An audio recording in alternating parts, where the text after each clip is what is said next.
ಸಿದ್ದರಾಮಯ್ಯನವರ ಸುತ್ತಲೂ ಇರುವ ಬೇರೆ ಯಾರಾದರೂ ಏನಾದರೂ ವಿಷಯ ಮಾತಾಡುವಾಗ ಅಳೆದು ತೂಗಿ ಹಂಗೆ ಮಾತಾಡ್ಬೋದು. ಕೆ ಎನ್ ರಾಜಣ್ಣ ಅವ್ರಿಗೆ ಏನು ಹಿಂದೆ ಮುಂದೆ ಇಲ್ಲ, ಏನು ಹಿಂದೆ ಮುಂದೆ ಇಲ್ಲ. ಡಿ ಕೆ ಶಿವಕುಮಾರ್ ಅವರು ಮುಖ್ಯಮಂತ್ರಿ ಆಗೋದಕ್ಕೆ ನಿಮ್ಮ ಅಭಿಪ್ರಾಯ ಏನು ಅಂದರೆ, ಪಕ್ಷ ಸಂಘಟನೆ ಮಾಡಿ ಅಧಿಕಾರ ತಂದವರು ಅಧಿಕಾರಕ್ಕೆ ಬರಬೇಕು ಅನ್ನೋದಾದರೆ ಮೊದಲು ಪರಮೇಶ್ವರ್ ಅಧಿಕಾರಕ್ಕೆ ಬರಲಿ ಅಂದ್ರೆ ಅವರು ಇದೇ ಸ್ಟುಡಿಯೋದಲ್ಲಿ ಕೂತ್ಕೊಂಡು, ನಮ್ಮ ಸುವರ್ಣ ಸ್ಟುಡಿಯೋದಲ್ಲಿ ಕೂತ್ಕೊಂಡು ಹೇಳಿದ್ರು.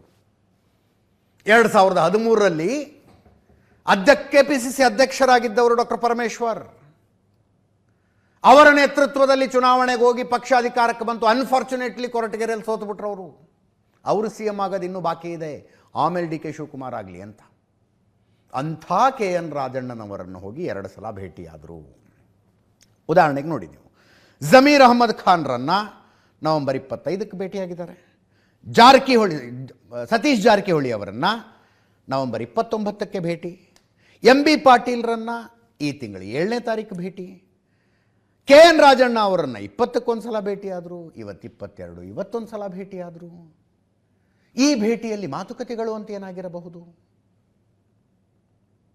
ಏನು ನಿಷ್ಠೆ ಬದಲಾಯಿಸಿ ಅಂತ ಕೇಳೋದಕ್ಕಾಗತ್ತಾ ಇದರಲ್ಲಿ? ಡಿ ಕೆ ಶಿವಕುಮಾರ್ ಅವರು ಹೋಗಿ ಸಿದ್ದರಾಮಯ್ಯನವ್ರ ಜೊತೆಗೆ ಇರಬೇಡಿ, ನನ್ನ ಜೊತೆಗೆ ಬಂದು ಬಿಡಿ ಇನ್ನು ಮುಂದೆ ಅಂತ ಹೇಳೋದಕ್ಕಾಗತ್ತಾ? ಹಂಗೆ ಹೇಳೋಕ್ಕಾಗಲ್ಲ. ಅಬ್ಬಬ್ಬ ಅಂದರೆ ಏನು ಹೇಳಿರ್ಬೋದು?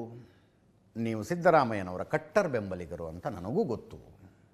ನಾಳೆ ಅಕಸ್ಮಾತ್ ಹೈಕಮಾಂಡ್ ನನ್ನ ಪರವಾಗಿ ತೀರ್ಮಾನ ತಗೊಂಡ್ರೆ ವಿರೋಧಿಸೋದಕ್ಕೆ ಹೋಗಬೇಡಿ, ನೀವು ಸಿದ್ದರಾಮಯ್ಯನವ್ರ ಜೊತೆಗೆ ಇರಿ, ಪರವಾಗಿಲ್ಲ, ನನಗೇನು ಬೇಜಾರಿಲ್ಲ.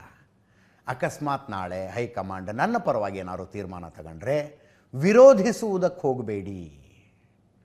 ರಾಜಕೀಯ ಭವಿಷ್ಯ ನನಗೂ ಇದೆ, ನಿಮಗೂ ಇದೆ. ನಿಮ್ಮ ರಾಜಕೀಯ ಭವಿಷ್ಯವನ್ನು ಮುಂದುವರಿಸುವಂತೆ ಎಲ್ಲ ಸಹಕಾರ ನಾನು ಕೊಡ್ತೀನಿ ನಿಮಗೆ ಅಂತ ಹೇಳಿರ್ತಾರೆ ಅಲ್ವಾ? ಅಷ್ಟೇ ಹೇಳಿರೋದಕ್ಕೆ ಸಾಧ್ಯ.